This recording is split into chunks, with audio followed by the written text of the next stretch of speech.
Assalamualaikum warahmatullahi wabarakatuh. Perkenalkan, nama saya Salsani Pratiwi dengan NIM C0D024022. Di sini saya akan mempresentasikan PPT saya yang berjudul Konsep Pajak PPN yang timbul dari piutang. Check it out. Latar belakang mengenai akuntansi pajak, tentu saja kita berbicara mengenai jurnalnya, cara menjurnal atau mencatat pajak-pajak. Seperti yang sudah saya bahas di tulisan saya sebelumnya, akuntansi pajak timbul sebagai akibat penerapan sistem self-assessment di bidang perpajakan di Indonesia, di mana wajib pajak mau tidak mau harus menggabungkan pembukuan komersial dengan pembukuan secara fiskal. Di dalam sistem self-assessment di Indonesia, selain menghitung dan menyetor pajaknya sendiri, dikenal juga dengan istilah withholding system atau hybrid system, yaitu di mana pajak dipotong atau dipungut pihak lain pada saat transaksi. Untuk pemotongan maupun pemungutan ini ada yang bersifat final dan ada yang bersifat tidak final. Bersifat final apabila pemotongan tersebut tidak dapat diperhitungkan lagi sebagai kredit pajak baik pada masa tersebut maupun di akhir tahun. Sedangkan bersifat tidak final apabila dapat diperhitungkan lagi dengan pajak yang akan terutang di akhir masa atau akhir tahun pajak. Rumusan masalah: A. Apa yang dimaksud dengan PPN dan objek PPN? B. Bagaimana PPN yang timbul dari piutang pajak? C. Berapa tarif PPN dan contoh perhitungan pajak masukan? D. Apa perlakuan pajak pada piutang tak tertagih? E. Apa perlakuan pajak pada persediaan jika rusak? A. Pajak pertambahan nilai atau PPN adalah pungutan yang dibebankan atas transaksi jual beli barang dan jasa yang dilakukan oleh wajib pajak pribadi atau wajib pajak badan yang telah menjadi pengusaha kena pajak atau PKP.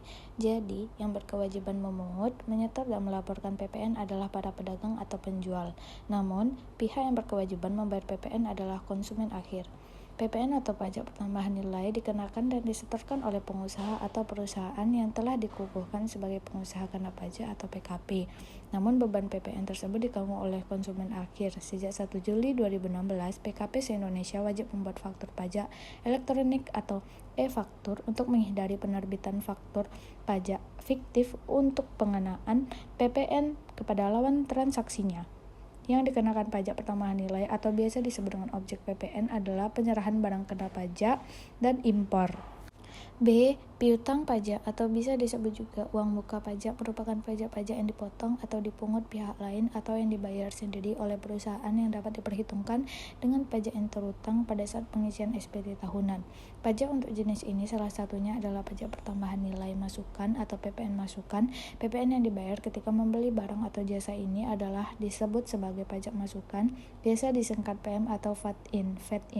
Jurnal PPN adalah sebuah pencatatan akuntansi atas pajak pertambahan nilai yang melekat pada suatu transaksi, baik transaksi penjualan maupun pembelian.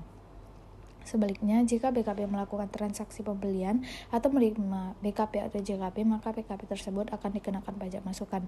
Pembuatan jurnal PPN masukan atau keluaran adalah penting karena mencatat setiap transaksi pembelian maupun penjualan BKP atau JKP. Hal ini diperlukan sebagai fungsi analisis untuk menentukan perkiraan yang didebit dan perkiraan yang dikredit serta jumlahnya masing-masing.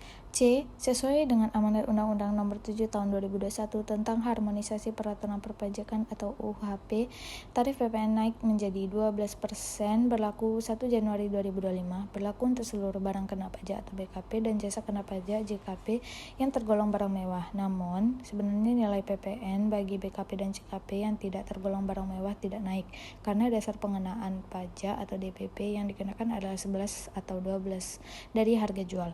Dengan demikian, masyarakat tetap merasakan beban yang setara dengan pengenaan tarif PPN 11% sebelumnya. Selain itu, insentif yang sudah direncanakan akan tetap diberikan kepada masyarakat untuk meringankan beban pajak masyarakat. Barang mewah, impor, PPN dihitung 12% dari nilai impor. D. Di dalam akuntansi itu dikenal ada dua metode untuk menghapuskan piutang dagang, yaitu metode langsung atau direct write-off dan metode cadangan atau penyisihan atau allowance method. Namun, untuk perlakuan perpajakan pada umumnya cadangan atau penyisihan piutang ragu-ragu atau allowance for bad debt tidak diperbolehkan untuk semua industri, hanya industri tertentu saja yang diperbolehkan untuk membentuk dana cadangan piutang ragu-ragu, yaitu perusahaan perbankan, perusahaan asuransi, dan perusahaan pembiayaan seperti perusahaan leasing. Jadi di dalam pasal 6 ayat 1 huruf H Undang-Undang PPH UU Nomor 36 Tahun 2008 mengatur bahwa piutang yang nyata-nyata tidak dapat ditagih atau dan memenuhi syarat tertentu dapat dibebankan sebagai pengurang penghasilan bruto dalam menghitung penghasilan kena pajak. Kerusakan persediaan yang terjadi mengakibatkan tidak adanya peristiwa penyerahan barang kena pajak atas unit persediaan tersebut. Sedangkan menurut UU PPN pasal 9 ayat 8 huruf B, pajak masukan agar dapat dikreditkan harus memenuhi syarat bahwa pengeluaran tersebut berkaitan dengan adanya penyerahan yang terhutang pajak pertambahan nilai. Sehingga hal ini menimbulkan disput bagi pengusaha kena pajak yang telah mengkreditkan pajak masukan atas persediaan tersebut. Pasal 19 Undang-Undang PPN memberikan kewenangan kepada Peraturan Pemerintah Nomor 1 Tahun 2012 untuk memberikan penegasan dan penjelasan lebih lanjut serta untuk mengatur hal-hal yang belum cukup diatur dalam Undang-Undang PPN.